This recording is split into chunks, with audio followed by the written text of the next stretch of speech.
श्री सद्गुरु महाराज की जय। श्री सद्गुरु महाराज की जय। एक बार हम लोग आस्था और विश्वास के साथ बुलंद स्वर में गुरु महाराज का श्री जय घोष करें। श्री सद्गुरु महाराज की जय।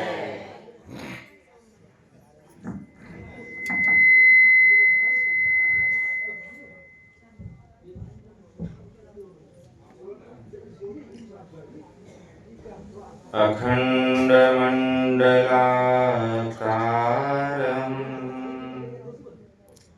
व्याप्तं येन चराचरं तत्पदं दर्शितं येन तस्मै श्री गुरुवे नमः। गुरु बिनु ज्ञान न उपजे, गुरु बिनु मिले न भेओ, गुरु बिनु संशय ना मिटे। जय जय जय गुरुदेव, जय जय जय गुरुदेव। श्री सद्गुरु महाराज की जय।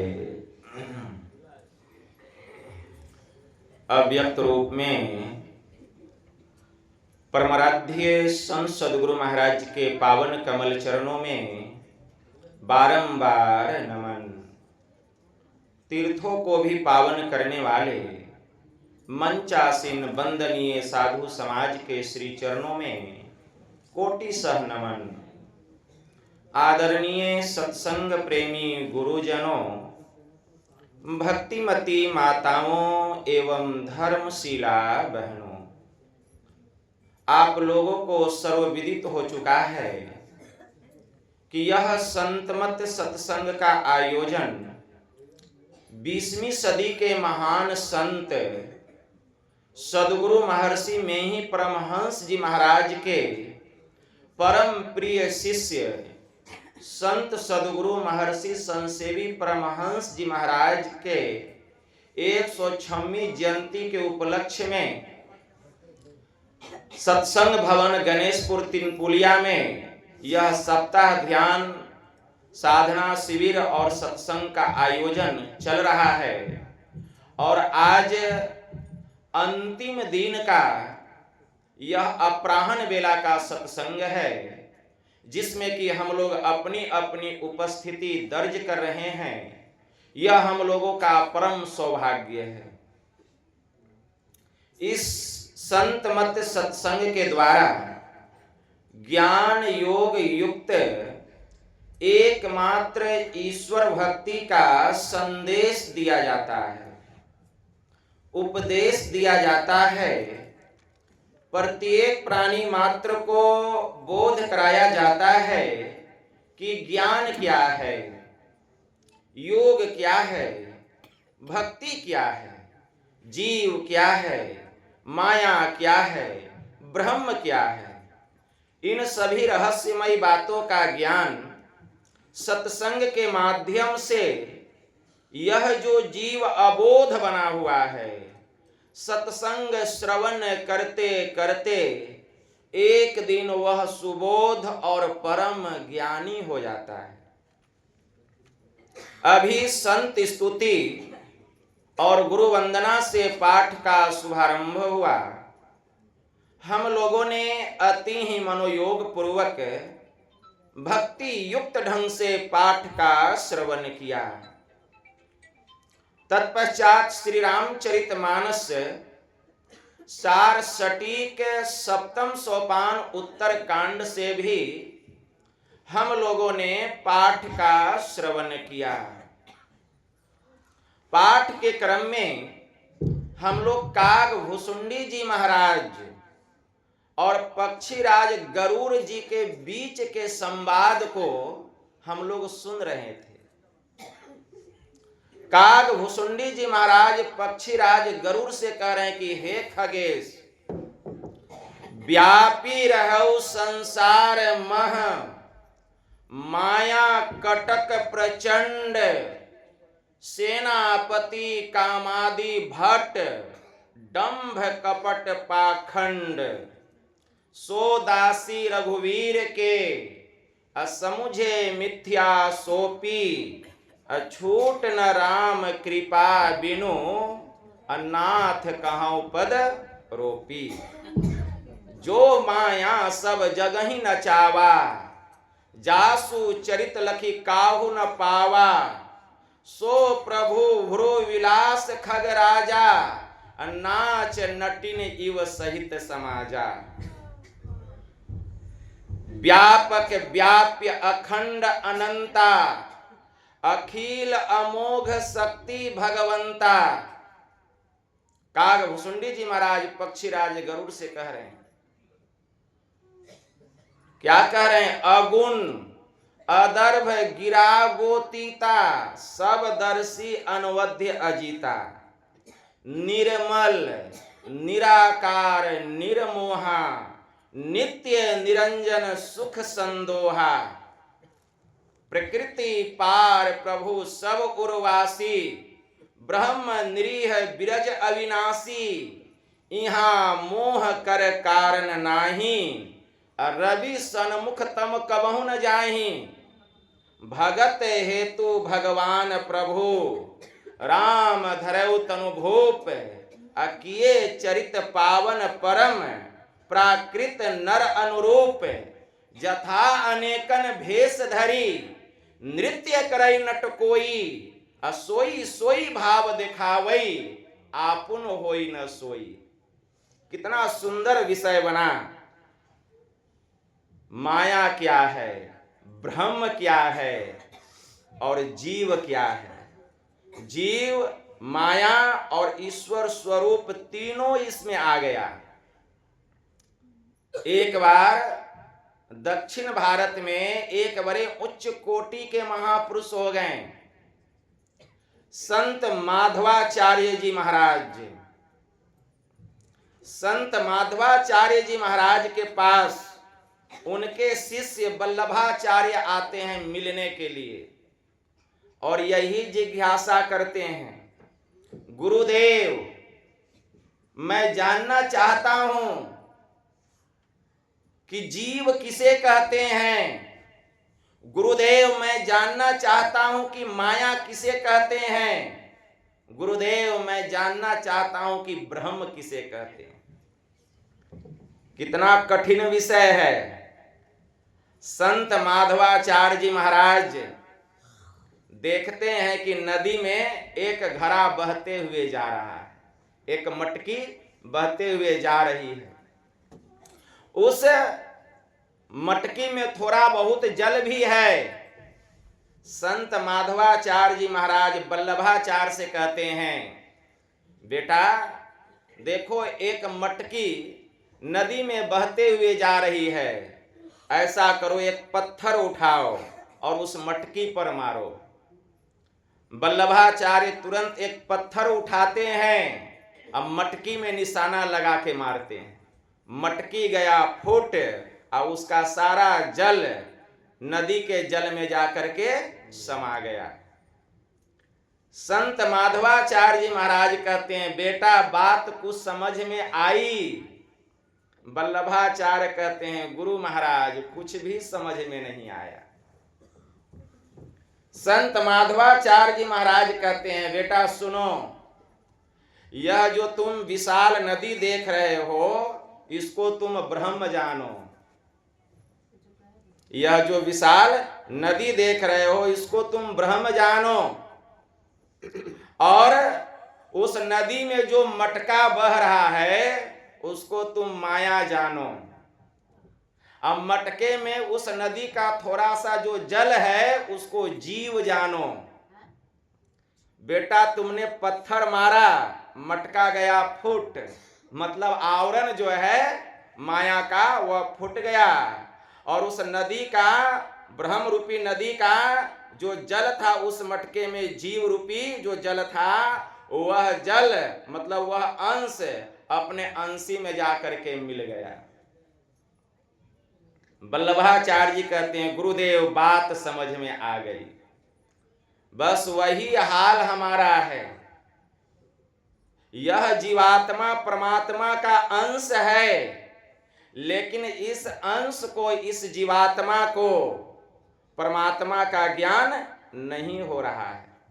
ईश्वर अंश जीव अविनाशी, अचेतन अमल सहज सुख राशि। यह चेतन जिस दिन मल रहित हो जाएगा, जिस दिन इस जीवात्मा पर से सारे माया के आवरण उतर जाएंगे, उसी दिन जीव को अपना ज्ञान होगा और तत्क्षण ब्रह्म स्वरूप की पहचान हो जाएगी।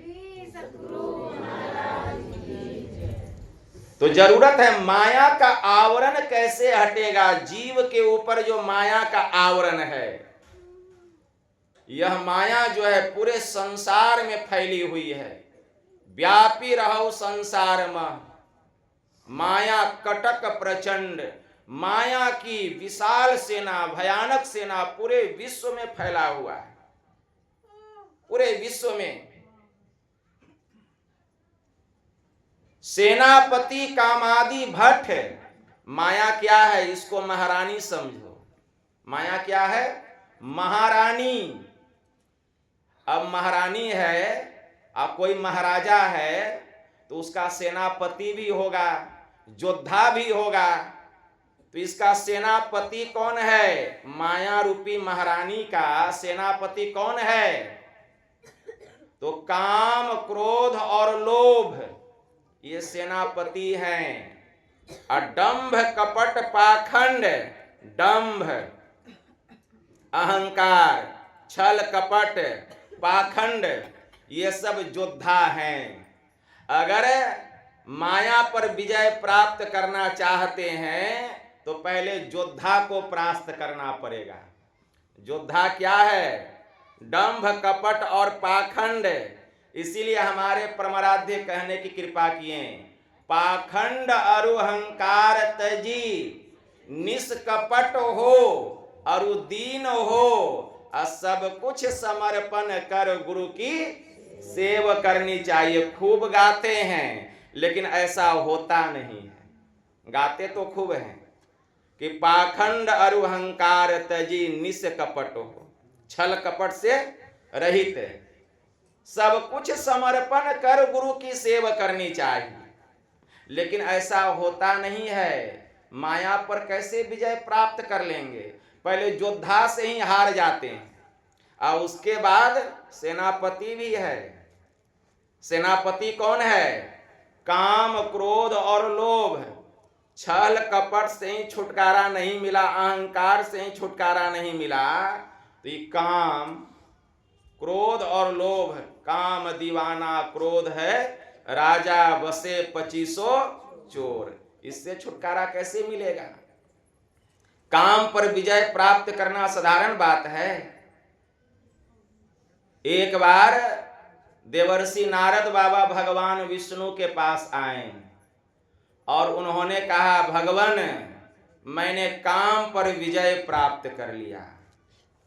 कहा, अरे यह क्या कह रहा है? अभी तो इसके भीतर में अहंकार की बीज पड़ गई है कि मैंने काम पर विजय प्राप्त कर लिया। कहीं यह बीज अंकुरित हो जाए, अंकुरित होकर के विशाल बट वृक्ष का रूप धारण कर ले, तब तो इसका पतन हो जाएगा। इसीलिए पहले बीज को ही हम नाश कर देते हैं। बीज न रहेगा, न अंकुर होगा, न विशाल वृक्ष का रूप धारण करेगा। तो भगवान विष्णु कहते हैं, ठीक है नारद, ऐसा करो, तुम मेरा एक काम कर दो। देवर्षि नारद बाबा कहते हैं, कहिए प्रभु क्या काम है? कहा कि लो मेरा कमंडल, और इसमें एक कमंडल गंगा जल लेकर के आओ नदी के किनारे से। देवर्षि नारद बाबा चले कमंडल लेकर के जल लाने। ध्यान से सुनिए, चहल पहल नहीं कीजिएगा। एकदम कुछ भी आवाज नहीं कीजिएगा। देवर्षि नारद बाबा चले कमंडल लेकर जल लाने। जब नदी के किनारे जाते हैं तो एक अत्यंत सुंदर स्त्री को देखते हैं जो नदी में जल भर रही थी मटकी में। जैसे ही उस सुंदरी पर नजर पड़ी, कमंडल गया गिर, कमंडल गया गिर। अब सुंदरी जिधर जा रही है मटकी लेकर के, पीछे पीछे चल दिए नारद बाबा कि कहाँ जा रही है। भगवान ने अपनी माया शुरू की। जहां वह सुंदरी गई, वह सुंदरी जो थी एक मछुआरिन की कन्या थी।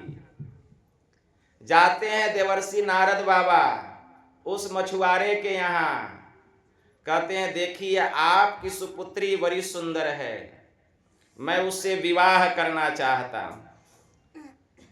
तो उनके पिताजी कहते हैं अगर मेरी पुत्री तैयार हो जाए तो फिर हमको क्या दिक्कत है। अपनी बेटी को बुलाते हैं, कहते हैं बेटी ये साधु बाबा तुमसे विवाह करना चाहते हैं, करोगी? बेटी कहती है पिताजी हमारा तो ऐसा सौभाग्य होगा कि संत महात्माओं से मेरा विवाह हो जाए, इससे बड़ा सौभाग्य क्या हो सकता है। तुरंत चट मंगनी पट ब्याह हो गया, शादी हो गया। दोनों पति पत्नी मिल करके रहने लगे। अब तो देवर्षि नारद बाबा अपनी स्त्री को लेके चले, एक जगह झोपड़ी बनाए और उसी झोपड़ी में रहने लगे। समय गुजरा, कुछ वर्षों के बाद एक संतान का जन्म हुआ। फिर समय गुजरा, कुछ वर्षों के बाद दूसरा संतान भी जन्म ले लिया। 2 पुत्र हुआ। एक पुत्र है 3 वर्ष का और एक पुत्र है 1 वर्ष का। अचानक क्या हुआ, बहुत जोरों की आंधी तूफान आई, बहुत जोरों की आंधी तूफान आई, मूसलाधार वर्षा होने लग गई। इतनी वर्षा हुई, इतनी वर्षा हुई कि उनका पूरा घर मकान जलमग्न हो गया, घर मकान सब बहने लगा। देवर्षि नारद बाबा छोटे बच्चे को कंधे पर बैठाते हैं और अपनी पत्नी को दाहिने हाथ से पकड़ते हैं, अब बड़े बच्चे जो 3 साल का था उसको बाएं हाथ से, तेजी से निकलते हैं, तेजी से निकलते हैं। जल का हिलोर वेग इतना तेजी से आता है कि उनकी पत्नी और बच्चा दोनों का हाथ छूट जाता है, दोनों पानी में बहने लग गए। अब जैसे ही उसको बचाने के लिए कोशिश करते हैं, छोटा बच्चा जो कंधा पर था वह भी गिर गया, वह भी पानी में बहने लगा, बहते बहते बहुत दूर। इतना जोरों का वेग आया पानी का कि देवर्षि नारद बाबा भी उसी में बहते हुए चले गए और एक किनारे पर जाकर के बेहोश हो गए। उतने में जब उनको होश आया तो वहां देखते हैं कि भगवान विष्णु खड़े हैं। भगवान विष्णु कहते हैं नारद क्या हुआ? कहा प्रभु सर्वनाश। भगवान विष्णु कहते हैं नारद क्या हुआ? तो देवर्षि नारद बाबा कहते हैं प्रभु सर्वनाश हो गया। इतनी सुंदर पत्नी थी, इतना सुंदर 2 पुत्र था, प्रभु सब नदी में बह गया, मेरा घर मकान भी नदी में बह गया, प्रभु मैं कहीं का नहीं रहा। तो भगवान कहते हैं नारद होश में आओ, यही माया है, यही माया है। अरे मेरा कमंडल कहाँ है जो जल लाने गया था? भगवान वह तो नदी के किनारे छूट गया। तुरंत जाते हैं नदी से कमंडल में जल भर करके लाते हैं। तो माया ऐसी है। काग भुसुंडी जी महाराज पक्षीराज गरुड़ से कहते हैं काम पर विजय प्राप्त कर लेना साधारण बात नहीं है। देवर्षि नारद बाबा कहते हैं कि भगवान मुझसे बहुत भूल हो गई, मैंने काम पर अभी विजय प्राप्त नहीं किया। तो काम, क्रोध और लोभ, क्रोध है, अगर बहुत बड़ी सभा लगी हुई हो, किसी के भीतर में कामना आ जाए तो लज्जा के कारण अपनी कामना को वह दबा सकता है, वह दबा सकता है लज्जा के कारण कि बहुत लोग बैठे हैं। लेकिन अगर हजारों की भीड़ में क्रोध आ जाए तो वह दबने वाला नहीं है, वह विस्फोट हो जाएगा। मतलब काम से प्रबल क्रोध है, काम से प्रबल क्रोध है। इसीलिए संत कबीर साहब ने कहा काम दीवाना। काम कौन है? दीवान मतलब मंत्री। अक्रोध है राजा। अक्रोध क्या है? राजा। मतलब काम से प्रबल क्रोध है, अक्रोध से भी प्रबल लोभ है, क्रोध से भी प्रबल लोभ है। संत कबीर साहब को कहना पड़ा कामी तो बहुतक तरे, अक्रोधी तरे अनंत, लोभी जियरा न तरे। कहे कबीर गुणवंत, काम को तजना सहज है, सहज त्रिया का नेह, मान बराई ईर्ष्या, दुर्लभ तजना एह। मान बराई जब से आई, तब से किस्मत फूटी, स्वामी स्वामी होने लगी, राम से नेह टूटी। संत कबीर साहब ने कहा कि काम को तजना सहज है, सहज त्रिया का नेह, मान बराई ईर्ष्या, दुर्लभ तजना एह। संत कबीर साहब कहते हैं अगर किसी तरह कोई काम का त्याग कर ले, खूब साधन भजन करे, काम का त्याग कर ले, क्रोधी तरे अनंत और साधन भजन करे, क्रोध पर भी विजय प्राप्त कर ले, लेकिन लोभी जियरा न तरे। लेकिन लोभ जल्दी नहीं छूटता है। इससे क्या सिद्ध होता है कि काम से प्रबल क्या है? क्रोध। अक्रोध से प्रबल लोभ है, लोभ है, लोभ जल्दी नहीं छूटता है। लोभी जियरा न तरे, कहे कबीर गुणवंत। संत कबीर साहब कहते हैं कि यह जो लोभ है यह किसी को नहीं छोड़ता है। 99 के चक्कर में हमारा मन घूमते रहता है। और लोभ से भी बड़ा क्या है? पद, प्रतिष्ठा, मान, सम्मान। अगर लोभ पर भी कोई विजय प्राप्त कर ले, लेकिन मान सम्मान जल्दी नहीं जाता है। बड़े बड़े साधु महात्मा भी मान सम्मान नहीं त्याग पाते हैं। पद प्रतिष्ठा, यह जो मान सम्मान पद प्रतिष्ठा, इसका भी त्याग लोभ से भी यह श्रेष्ठ है। कामी तो बहुतक तरे, क्रोधी तरे अनंत, लोभी जियरा न तरे, कहे कबीर गुणवंत। काम को तजना सहज है, सहज त्रिया का नेह, मान बराई ईर्ष्या, दुर्लभ तजना। मान सम्मान बड़प्पन ईर्ष्या द्वेष, इसका तो त्याग करना और कठिन है, जल्दी नहीं जाता है। संत कबीर साहब कहते हैं मान बराई जब से आई, तब से किस्मत फूटी। मानो किस्मत ही फूट गई। स्वामी स्वामी होने लगी, राम से नेह टूटी। अब तो हमारा ही गुणगान होने लगा। अब मानो भगवान से रिश्ता ही हमारा छूट गया। इसीलिए अगर माया पर विजय प्राप्त करना चाहते हैं, जो माया संपूर्ण विश्व में फैली हुई है, तो इसके लिए क्या करना पड़ेगा? एक ही उपाय है कि पहले यह विचार कीजिए कि यह माया दासी किसकी है। यह माया दासी किसकी है, पहले यह जानिए। काग भुसुंडी जी महाराज कहते हैं, ध्यान से सुनिए, सो दासी रघुवीर की, असमुझे मिथ्या सोपी, छूट न राम कृपा बिनु नाथ कहूं पद रोपी। यह जो माया है यह परमात्मा की दासी है। यह माया किसकी दासी है? परमात्मा की। माया कहां से प्रकट हुई? परमात्मा से। दासी किसकी हुई? परमात्मा की, राम की दासी है। सो दासी रघुवीर की, समुझे मिथ्या सोपी। जो उस राम को जान लेता है, जो उस ब्रह्म को जान लेता है, जो उस ईश्वर को जान लेता है, अवश्य ही यह माया उसकी भी दासी बन जाती है। अवश्य ही यह माया उसकी भी दासी बन जाती है। सो दासी रघुवीर के असमुझे मिथ्या सोपी। यह माया असत्य हो जाती है। जो माया अभी सत्य लग रहा है, जो इस ईश्वर को जान लेता है, तो यह माया असत्य।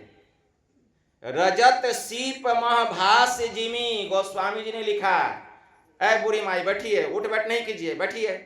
सो दासी रघुवीर के समुझे मिथ्या सोपी, अछूट न राम कृपा बिनु नाथ कहूं पद रोपी। है नाथ, मैं प्रण करके कहता हूं, काग भुसुंडी जी महाराज पक्षीराज गरुड़ से कहते हैं कि जो उस राम को जान लेता है भक्ति करके, जो उस ब्रह्म को जान लेता है, ईश्वर को जान लेता है, अवश्य ही यह माया उसकी दासी बन जाती है। यह माया असत्य हो जाती है, झूठी हो जाती है, जो माया अभी हमको सत्य लग रहा है।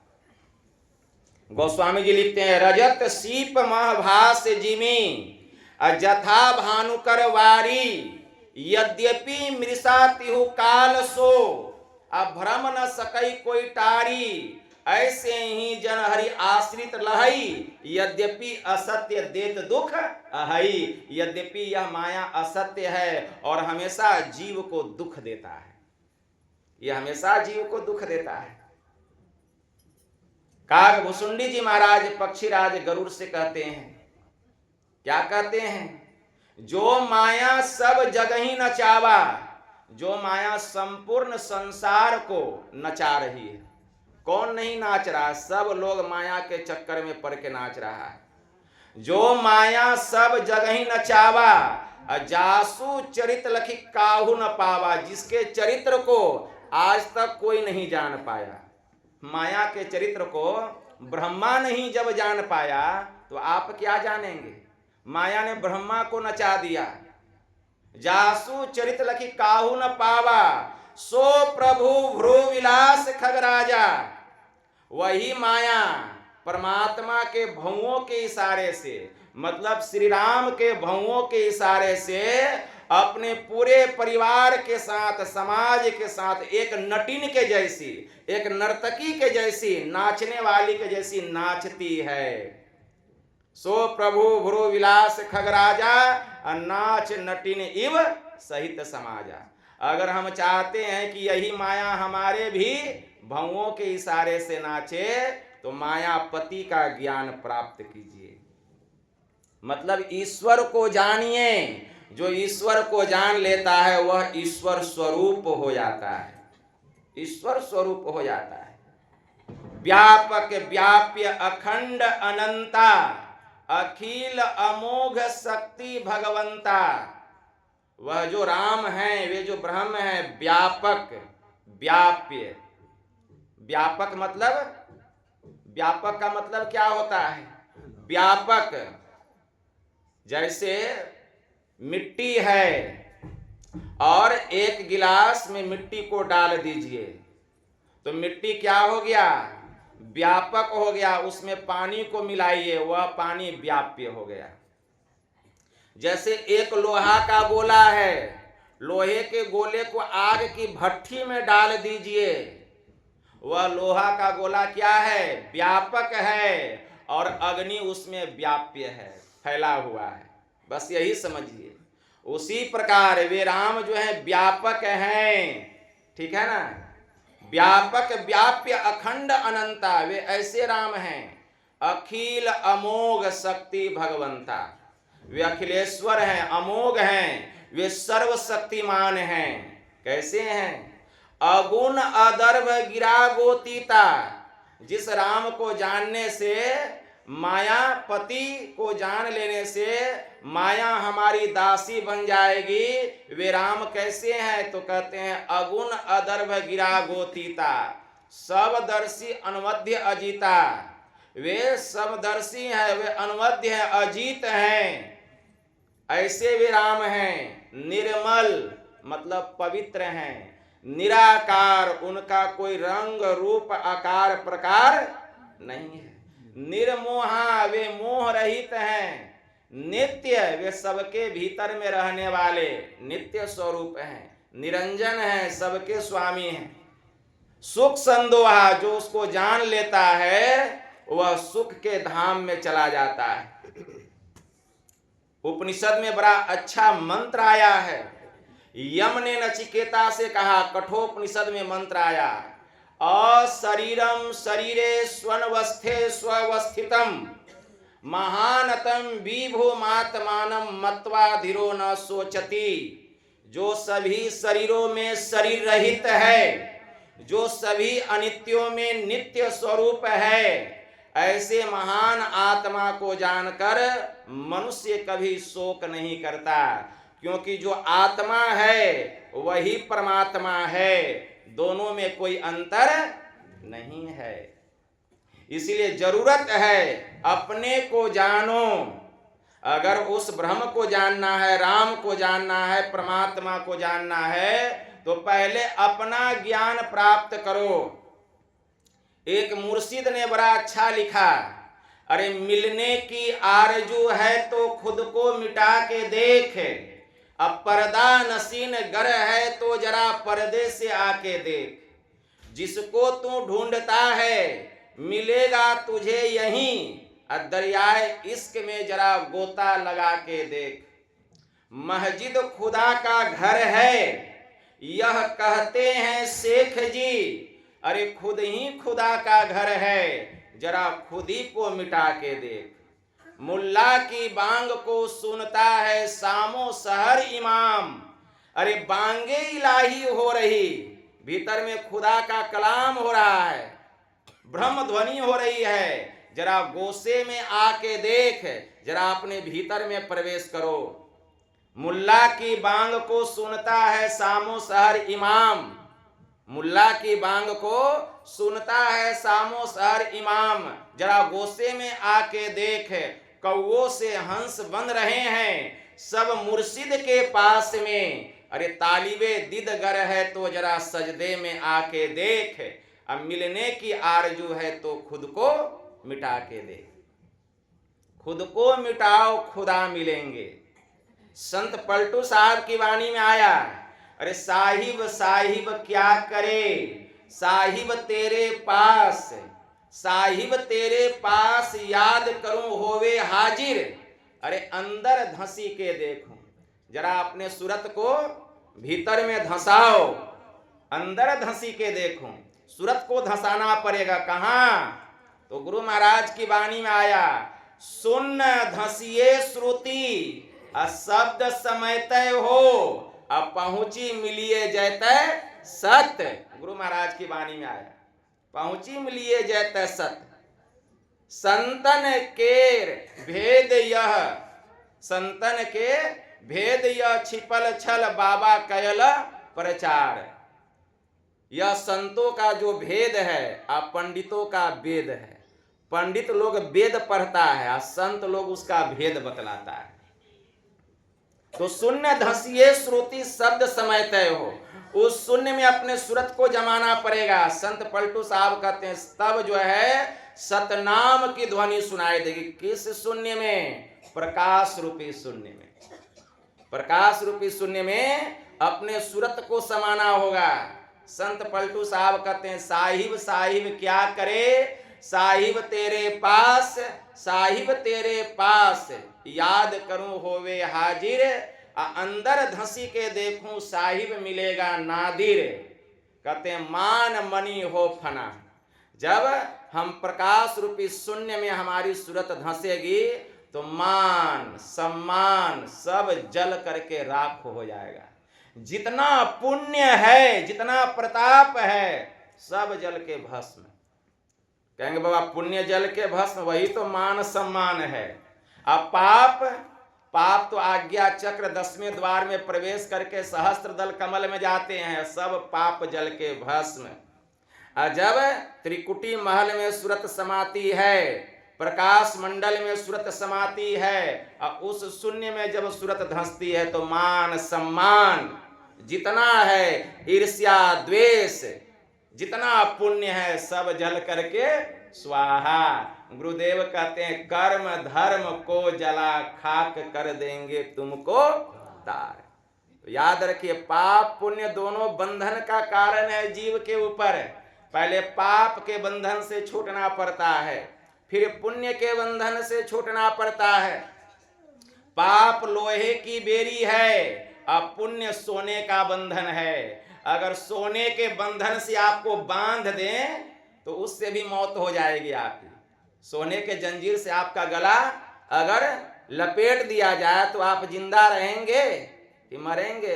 राम नाम सत्य हो जाएगा। तो यह जो पुण्य है यह सोने का बंधन है और पाप लोहे का बंधन है।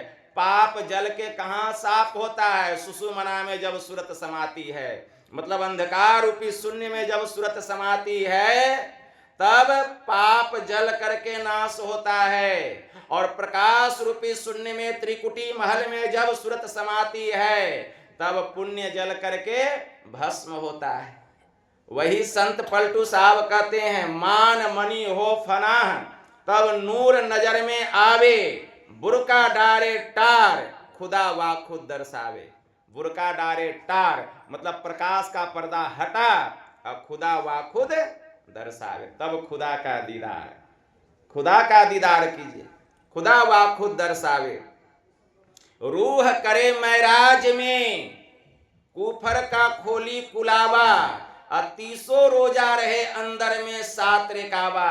लाम कान में रब को पावे पलटू दास, अरे साहब साहब क्या करे साहब तेरे पास। तो वहां एक ध्वनि होती है सप्त ध्वनि, जिसको ब्रह्मनाद कहा गया, जिसके संबंध में हम नाम संकीर्तन करते हैं। है अस्फोट वही, वही शब्द होता है। उद्गीत वही, ब्रह्म नाद शब्द ब्रह्म ओम वही, अति मधुर प्रणव ध्वनि धार वही। है परमात्म प्रतीक वही, प्रभु का ध्वन्यात्मक नाम वही। है सार शब्द सत शब्द वही, है सत चेतन अव्यक्त वही, अव्यक्तों में व्यापक नाम वही। है सर्वव्यापिनी ध्वनि राम वही, सर्वकर्षक हरि कृष्ण नाम वही। है परम प्रचंडिनी शक्ति वही, है शिव शंकर हर नाम वही। उसी नाम को कहा गया पुनि राम नाम है अगुण वही, है अकथ अगम पूर्ण काम वही। स्वर व्यंजन रहित अघोष वही, चेतन ध्वनि सिंधु अदोष वही। निर्मल नाम है, अदोष मतलब दोष से रहित है। एक ओम सत्य नाम वही, ऋषि सेवित प्रभु का नाम वही। उसी नाम में ऋषि महात्मा अपने ध्यान को लगा करके रखते हैं। मुनि सेवित गुरु का नाम वही, इसलिए भजो ओम ओम प्रभु नाम यही। संतों ने प्रतीक के रूप में ओम कहा, प्रतीक के रूप में उस परमात्मा के नाम को क्या दिया? प्रतीकात्मक रूप में ओम। लेकिन वह ऐसा नाम है कि वाणी में आने वाला नहीं, मुंह के द्वारा उच्चारण में आने वाला नहीं। अमृतनाद में बड़ा सुंदर मंत्र आया है, ध्यान से सुन लीजिए। अघोषम अस्वरम अव्यंजनम च, अकंठ ताल ओष्ठम अनासिकम च, अरेफ जातम उभ्योष्ट वर्जितम यदक्षरम न अक्षरते कदाचित। वह जो ब्रह्मनाद है, वह जो परमात्मा का नाम है, वह जो प्रभु का सर्वव्यापक नाम है, जो कि सृष्टि के कण कण में हो रहा है, लेकिन इस कान से सुनने में आने वाला नहीं है। वह हर प्रकार के अनहद नादों से रहित है। अघोषम अव्यंजनम अस्वरम च, वह स्वर वर्ण और व्यंजन वर्ण से भी परे है। अकंठ ताल ओष्ठम, वह कंठ तालु और प्रभृति के ज्ञान से भी रहित है। अरेफ जातम उभ्योष्ट वर्जितम, वह हर प्रकार के रंग रूप रेखा से रहित है। वह दोनों होठों के उच्चारण से रहित है। तो वह जो परमात्मा का नाम है उसको कैसे जप कीजिएगा? दोनों होठों के उच्चारण से रहित है, कंठ तालु और प्रभृति के ज्ञान से रहित है, जिह्वा के द्वारा भी उसका उच्चारण नहीं किया जा सकता। यदक्षरम न अक्षरते कदाचित, उसी को तू अक्षर ब्रह्म जान, मतलब उसी को तू परमात्मा का नाम जान। वही है परमात्मा का नाम। उसका भेद कौन बतलाएंगे? संत सदगुरु। जब तक उस नाम में सूरत नहीं समाएगी, गुरु महाराज कहते हैं सुन्न धसिए श्रुति शब्द समय तय हो, अब पहुंची मिलिए जैतय सत्य। जिस दिन उस नाम में यह जीवात्मा, यह सूरत, यह आत्मा जिस दिन उस नाम में जा करके समा जाएगी, उसी दिन वह जो सत्य स्वरूप परमात्मा है उसका ज्ञान हो जाएगा, उसकी पहचान हो जाएगी। तो जरूरत है उस नाम में सूरत को समाना पड़ेगा, तब उस ब्रह्म का ज्ञान होगा। साधारण बात है, हंस हंस कंत न पाइया, जिन पाया तिन रोए, हंसी खेली पीव मिले कौन दुहागिन होए। कबीर हंसना दूर कर रोने से करू चित्त, बिन रोवे क्यों पाइए प्रेम प्यारा मित।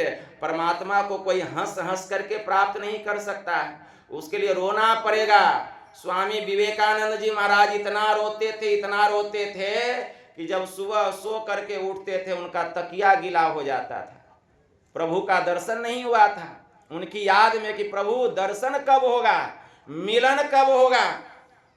ऐसे नहीं होता है। परमात्मा की भक्ति करके परमात्मा को प्राप्त करना इस संसार में यही सबसे कठिन काम है। बाकी संसार के जितने काम हैं सब सरल है, सब आसान है, लेकिन ईश्वर की भक्ति करके ईश्वर को प्राप्त कर लेना यही सबसे मुश्किल काम है, लेकिन नामुमकिन नहीं है। नामुमकिन नहीं है, इसके लिए परिश्रम करना पड़ेगा, अभ्यास करना पड़ेगा, अभ्यास करना पड़ेगा, तब उसका ज्ञान होगा। ऋग्वेद में बड़ा सुंदर मंत्र आया, एकम सद्विप्रा बहुधा वदंती, एकम ब्रह्म द्वितीयो नास्ति, कि वह परमात्मा एक है, वह अद्वितीय है, उसके जैसा कोई दूसरा है ही नहीं, उसकी तुलना किसी से नहीं की जा सकती। लेकिन सद्विप्र मतलब विद्वजन उसको अनेक नामों से विदित करते हैं। जो वैदिक धर्मावलंबी हैं, मतलब जो हिंदू धर्मावलंबी हैं, वे उसी ईश्वर को राम कहते हैं, ब्रह्म कहते हैं, परमात्मा कहते हैं। जो इस्लाम धर्मावलंबी हैं उसी ईश्वर को खुदा या अल्लाह कहते हैं। जो ईसाई धर्मावलंबी हैं उसी ईश्वर को गॉड या स्वर्ग अस्त पिता कहते हैं। जो यहूदी धर्मावलंबी है उसी एक परमात्मा को जेहवा कहते हैं। जो सिख धर्मावलंबी है उसी एक परमात्मा को वाहे गुरु या रब कहते हैं। जो पारसी धर्मावलंबी है उसी एक परमात्मा को अहुर मज्द कहते हैं। जो बौद्ध धर्मावलंबी है उसी एक परमात्मा को बुद्ध कहते हैं। जो जैन धर्मावलंबी है उसी एक परमात्मा को जिन या तीर्थंकर कहते हैं। जो चीनी धर्मावलंबी है उसी एक परमात्मा को तितीन कहते हैं। लेकिन इतना कहने से परमात्मा इतने नहीं हो जाते, वे एक ही एक रहते हैं। जैसे एक घाट पर 3 धर्मावलंबी बालक पानी पी रहे थे। जो हिंदू धर्म का बालक था वह कहता था कि मैं जल पी रहा हूं। जो मुस्लिम धर्मावलंबी बालक था वह कहता था कि मैं आब पी रहा हूं। और जो ईसाई धर्मावलंबी बालक था वह कहता था कि मैं वाटर पी रहा हूं। अब जल कहिए, वाटर कहिए या आब कहिए, ठीक है ना। देखिए शब्द में अंतर हो गया लेकिन तत्व रूप में कोई अंतर नहीं है एक ही। इसलिए देशांतर के कारण भाषांतर होता है, भाषांतर के कारण शब्दांतर होता है, लेकिन इतना अंतर होने पर भी तत्व रूप में कोई अंतर नहीं होता है। तत्व रूप में वह एक ही एक है, उसी प्रकार परमात्मा एक है।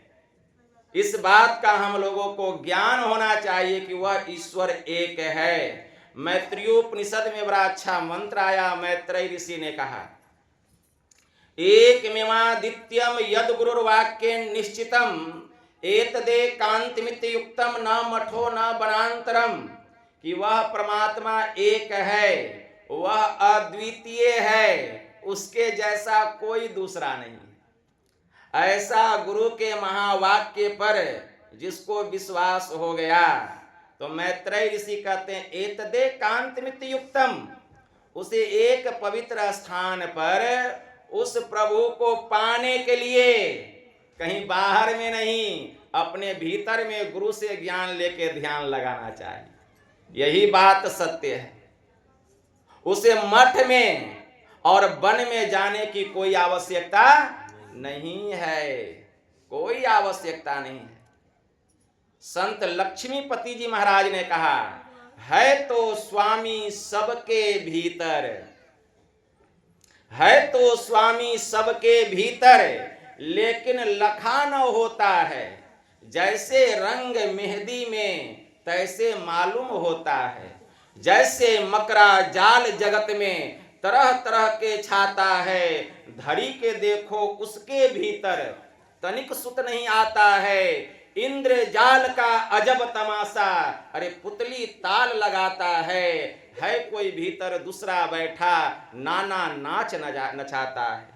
जैसे बूंद बूंद जल ही में जल ही माही समाता है, लक्ष्मीपति झूठी यह माया, अरे ब्रह्म सत्य मन भाता है। यह सब झूठी माया है। जिस दिन उस ब्रह्म का ज्ञान हो जाएगा अपने भीतर में, सारा जगत असत्य हो जाएगा। तो जरूरत है उस प्रभु का ज्ञान कैसे हो, इसके भीतर में गुरु से भजन भेद लेकर के ध्यान लगाना पड़ेगा, अपने भीतर में ध्यान लगाना पड़ेगा। एक फकीर ने बड़ा अच्छा कहा, बेहोशिए इंसान से यह ख्याल जुदा है, जाहिर है मोहम्मद, अरे बातिन में खुदा है। वह खुदा जो है हम सब के भीतर है, लेकिन हमारी अज्ञानता, उसको हम कहाँ खोज रहे हैं? बाहर में, बाहर में खोज रहे हैं। कभी मिलेंगे? गुरु महाराज की वाणी में आया, थे अंध फिरते बाहिर, अंतर पथ भेद न थे जाहिर, हमें बोधि बुझाए सुझाए दिया गुरु साहब बाबा देवी ने। क्या? बंद कराए पलक पट को, कहे बाहर में अब तुम मत भटको। खूब भटका, लेकिन खुदा का, परमात्मा का, ईश्वर का, राम का दर्शन नहीं हुआ।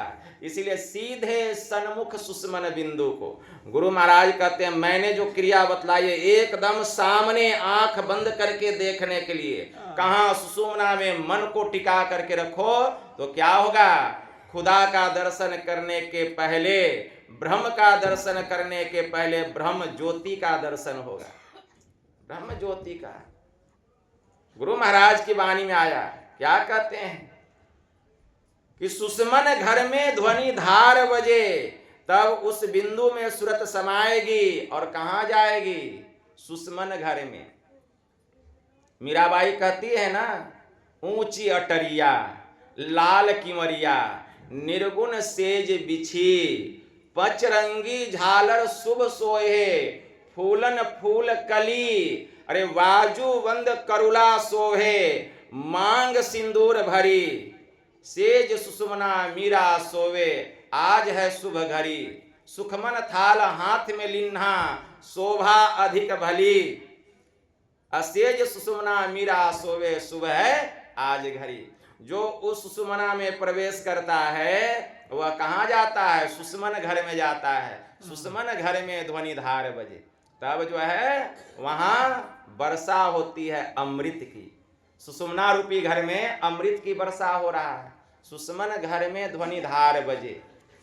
गुरु महाराज की वाणी में आया, अद्भुत अंतर की डगरिया, जा पर चलकर प्रभु मिलते, दाता सतगुरु धन्य धन्य जो राह लखा देते, चलत पंथ सुख होत महा है जहां अझर झरते। क्या?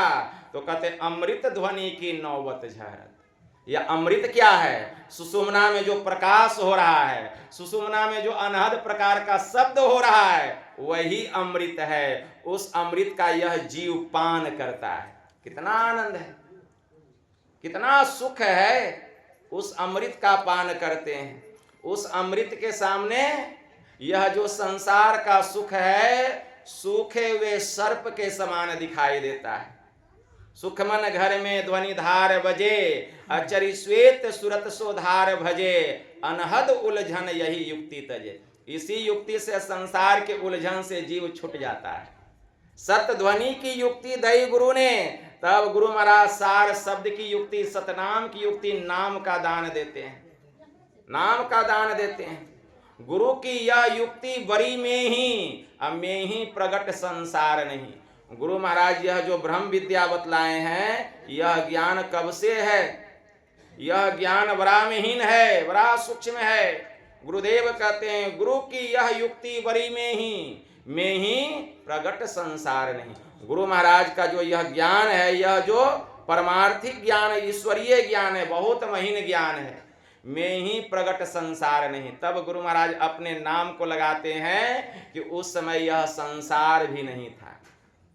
जब यह ज्ञान था संसार नहीं था। अभी यह संसार है तो भी यह ज्ञान है, और जब यह संसार नहीं रहेगा तब भी यह ज्ञान रहेगा। गुरु महाराज कहते हैं लाया हूं तूफान से किश्ती निकाल के, इस ज्ञान को रखना मेरे बच्चों संभाल के। यह ब्रह्म विद्या है, यह ब्रह्म ज्ञान है। और इस ज्ञान से बढ़कर यह लोक कौन कहे? तीनों लोकों में, 14 भुवनों में इस ज्ञान से बढ़कर, इस विद्या से बढ़कर कोई दूसरी विद्या नहीं है। सर्वे सामपि, मनु भगवान ने कहा, सर्वे सामपि चैते समात्म ज्ञानम परम अस्मृतम तद्य गर्यम सर्व विद्यानाम प्राप्यते है मृतम ततः। सभी विद्याओं में यह जो आत्म विद्या है श्रेष्ठ विद्या है। सभी ज्ञानों में यह जो आत्म ज्ञान है, परम ज्ञान है, इस ज्ञान से बड़ा और कोई ज्ञान ही नहीं है। यह अज्ञानता को नाश करने वाली, अंधकार का हरण करने वाली और मुक्ति रूपी अमृत को प्रदान करने वाली है। इससे जीव जो है सदा के लिए मुक्त हो जाता है। इस आवागमन का जो झंझट है, बार बार आना जाना, माँ के पेट में आना, उससे बाहर निकलना, यह जो दुख है, इस दुख पर वह विजय प्राप्त कर लेता है, छूट जाता है। जो उस ईश्वर को जान लेता है, जो उस ब्रह्म को जान लेता है, जो उस परमात्मा को जान लेता है, वह दुख की नदी को पार कर लेता है, ज्ञान की प्राप्ति हो जाती है, फिर संसार के झंझट में नहीं आता। इसीलिए अगर इस ज्ञान को हम पाना चाहते हैं तो संतों के शरण में जाएं, उनसे सद्युक्ति जानकर हम इस प्रकार की भक्ति करें, हमारा परम कल्याण होगा। आज अंतिम दिन का सत्संग है, यही थोड़ा सा मैं आप लोगों की सेवा में कहा। फिर 6 बजे से पुनः ध्यानाभ्यास का भी आयोजन है। बस इतना ही कहकर गुरु महाराज के श्री चरणों में प्रेम पुष्प समर्पित करते हुए मैं अपनी वाणी को यहीं विराम देता हूँ और आप लोगों को गुरु महाराज के तरफ से आशीर्वाद देता हूँ कि आपके जीवन के जो कष्ट हैं गुरुदेव उसका हरण करें। आपकी मन की जो कामनाएं हैं गुरु महाराज उसको पूरा करें और ध्यान साधना में आप लोगों की उन्नति हो। बोलिए प्रेम से श्री सद्गुरु महाराज की जय। एक सूचना है, बहुत शिकायत आता है, यहाँ चप्पल बहुत चोरी हो रहा है।